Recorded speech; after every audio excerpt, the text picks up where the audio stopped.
All of this is a surprise to me. I didn't know there was anything like that in video games. Video game music is powerful. Even when it isn't at the forefront, it always impacts the other elements, like gameplay and, of course, the story. Whether it's hearing the only thing they fear is you as you prepare to slay hordes of demons, or when the gacha music starts playing in Ace Combat, or peacefully walking around in Old Charlian in Final Fantasy XIV while you hear the Nautilus knoweth. It's hard to imagine these moments without the soundtrack. These pieces possess an ability to impact and stick with us long after we've put the controller down and moved on.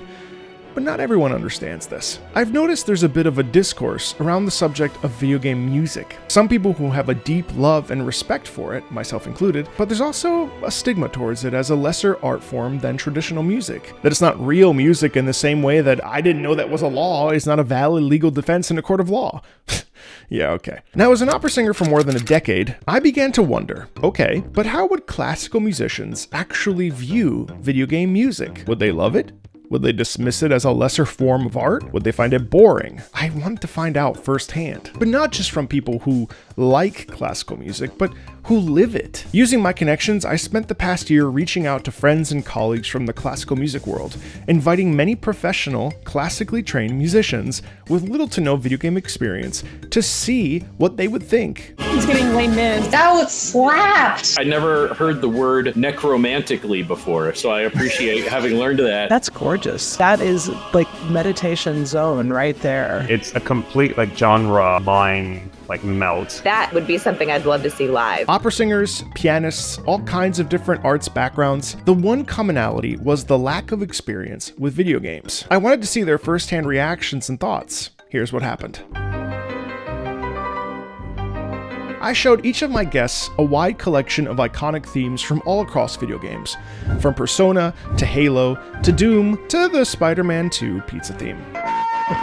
I mean, it's just a John Taylor, right? I wanted to give them a holistic look at video game music as a whole, not just from my personal favorites, though I did include some of those. Then I'd listen to their opinions, thoughts, and compile my findings from multiple musicians. My expectation was that they'd enjoy the songs reminiscent of more classically based music. I also expected they'd be more resistant to the experimental ones. But what actually happened, to my surprise, was a bit different.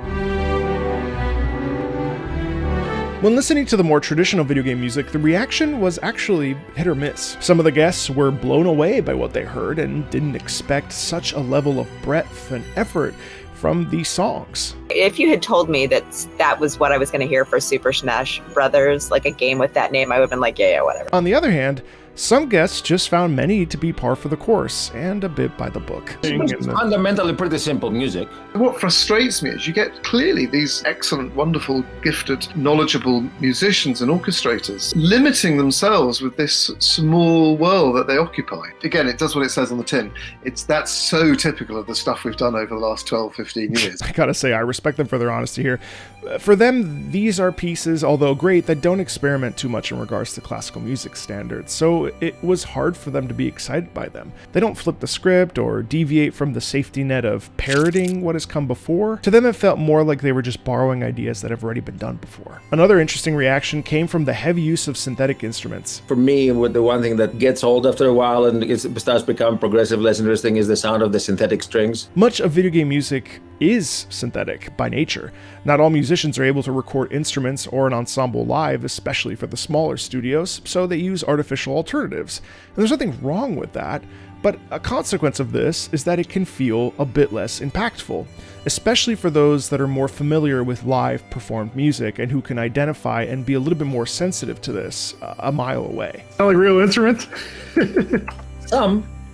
yeah, of course, there is some synthetic. Also, as a side note, it was very funny to see how much guests love the metal tracks I showed them. I gotta tell you, I think that's my favorite one so far in Arjo. Shit, I picked all these classical pieces. I'm a child of 90s music and listen to a lot of Rage Against the Machine and that kind of thing. So there's definitely a spiritual connection there. I felt like it was like the Bohemian Rhapsody of plus a bunch of metal shit in there. Like, oh my God, that was an awesome journey. There's something about metal music that opera singers and classical musicians just connect with, which I actually found super interesting. And this leads me to one of the biggest takeaways I learned from this experiment. It's one of the things we love about classical composers is looking at their early work and seeing kind of what those initial ideas and the way that they express them, and then looking at the later work and seeing what parallels you can draw back. This is Leanne, the VP of Opera and Classical Programming at Wolf Trap Opera, whose alumni perform in many of the most prestigious opera houses in the world, and her insights were extremely interesting. It would be easy for me to say, oh, you like this? Here are 3 things I think you might like from the classical or the operatic canon. Like, there's really such a tie-in between them. I'm amazed at the breadth. I'm also fascinated to be like, how do they put that together with the playing, and how does it work? I'm super interested in that now, which is not something I've thought about before our conversation at all. A lot of video game music is reminiscent of classical music. Composers are excellent at drawing inspirations from hundreds of years of structure and rules, but they're also excellent at breaking those rules. This is a bit of an issue with contemporary classical music, if I have to tell you the truth. We have so much history and rules that it can become a bit samey and by the book, or even feel a little academic. The rules are so tight that it almost takes an entirely new medium to break them. But that's the inherent beauty of video game music.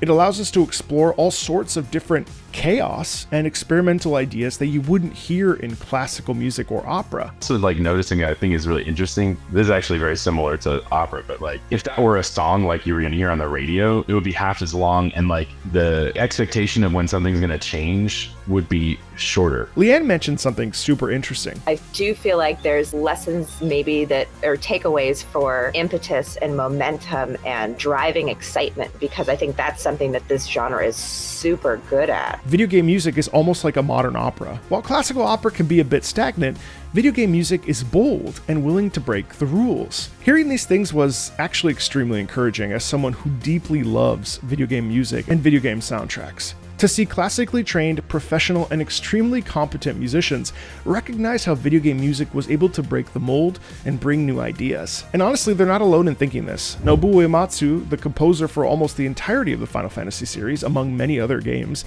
said that video game composers need to have more freedom, and went as far as to say that game music cannot develop further unless it veers away from more traditional movie soundtracks. I think it's fascinating and in a way beautiful that video game music can challenge the status quo, and it should continue to lean into that, cause fuck the rules. What I did find a bit funny was synthetic sounds were less distracting for musicians the more experimental and further away from traditional pieces they were. Is the target audience for this video game like 50-year-olds? So totally like from my teenage years. This is groovy, I quite liked it. But besides the idea of breaking traditions, there was something else I realized while conducting this experiment.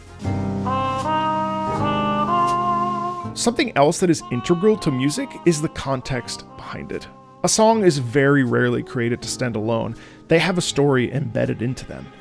Even songs and commercials have some form of storytelling, however blatant or simple. This is why leitmotifs are so powerful.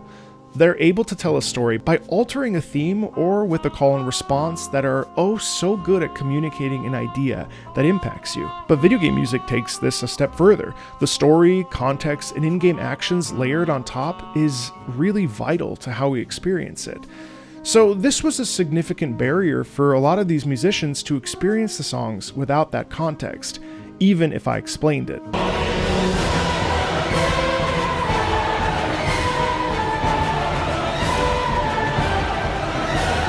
I'm so interested by the fact that the chorus is so far in the background at the beginning and that cello solo. Ludwig was supposed to be like part of the cure for this sickness, and instead he became corrupted by it. Man, oh man, that's another tale as old as time. But I have to say, to my surprise, for many of these songs, they were already part of the way there. Many of my guests tried to piece together what the story or context was just by the structure of the song. And amazingly, even when they didn't know the context, they were still able to see the storytelling through the song. Whenever you're faced with good art, is that like you don't need that explanation. You need the experience of having an experience. Letting it wash over you and letting it be a part. Yeah. Most notably in the tracks that blended or played with an homage to real-world cultures, like many of the songs in Genshin Impact or Assassin's Creed. I also noticed that some of the just additional music by some Greek guys, so clearly they had some expertise. I like that. Especially appreciated the little 14-16 section. There's a region called Inazuma that's only Japanese-themed music. Liyue is a region that only has Chinese music, and so on and so forth. Musicians have this sort of sixth sense when it comes to understanding musical motivations and character emotions. The more I listened to it, the more I was like, oh man, Doom Guy's like got some issues if this is like what's going on in his heart. I was worried about it. It sounds like kind of like the aftermath of this person doing something that felt like very wrong and they're like grieving over it, but it was like for the greater good. They're so familiar with how songs are built, even when they don't know the story, they can feel what it's pointing to or the ideas it's trying to convey. So they can pick up on themes, ideas, character conflict, and so much more. It's like the familiar elements. The organ and the choir, I know what that vocabulary is pointing to, but it's being put towards something I'm personally not familiar with in the video game, right? So like there's definitely like a lot of storytelling going on, but I don't know exactly what the story is, which is why this series is so fascinating. I also love this description Hillary Ginther gave after listening to Gusty Garden Galaxy. I could envision a scene at the beginning of an act where a bunch of people are like at an airport and they're all like about to go to different places. It kind of reminded me of Flight a little bit, to be honest. But this got me thinking about how we interact with music, and in particular, our relationship with video game music. The examples I mentioned at the beginning aren't just great songs, but of when all parts of a video game intercede and create something magical. So listening back to that music, we feel emotion because of the context, because of the experiences. When Jin's original theme from Tekken 3 starts playing at the end of Tekken 8, yeah, it's a super cool song, but the impact comes from the context. Everything comes together as he starts using his original moveset from 25 years ago for one huge payoff in a character arc. Snake Eater isn't just impactful just because it's beautiful, but because it has such deep ties to the relationship between Big Boss and his mentor, the boss. Soundtracks aren't created in isolation, they are extensions of stories.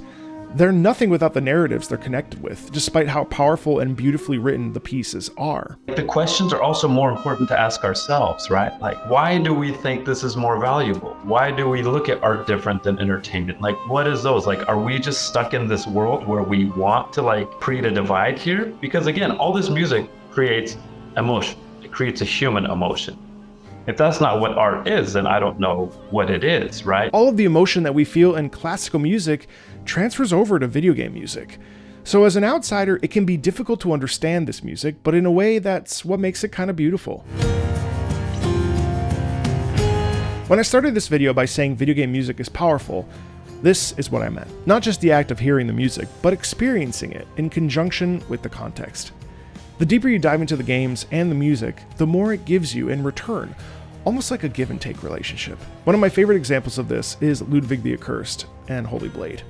If you didn't pick up the very subtle story cues in Bloodborne, you'd still experience a thrilling fight and get an idea of what the music is communicating by the way it's composed. That disgusting feeling you get from the first half and the triumphant emotion from the second half. But when you learn who Ludwig was, how he was supposed to be a cure for this sickness, and you see his mangled state along with that twisted music, and then you see him pick up the sword, and the music changes, and the chorus rises to a very, very high, angelic, disturbing soprano along the crunchiness and dirtiness, it's really something else. You feel tragedy, you feel sadness, yet a sense of honor when you get to fight him as he picks up his blade. All of that together, there's nothing else that can compare. Video game composers are in a unique position where they aren't bound by the rules of the radio and common expectations. The music is meaningful, based on the experience the player has. Moments where I thought like the drums were gonna come in hard and it took like another three phrases. And I guess that's just because like in the genre of video games, your purpose isn't just sit and listen to the song, like you're going through something while that's happening. So it's like spread out, which I kind of love actually. I think a lot of the like experimental bands that'll put tracks out that are 12 minutes or whatever because they don't care about if it gets played on the radio. It's like for the like whole experience. They serve the player's experience, and that's beautiful. Listening to the reactions and feedback from these talented, competent musicians made me appreciate video game music even more, and it excites me to see what we'll see next. It makes me excited to experience more music. A huge thank you to all the incredible people who let me show them all these pieces of art. If you want to see the full reactions, you can watch the full playlist right here. Stay tuned for a lot more, and thanks for watching.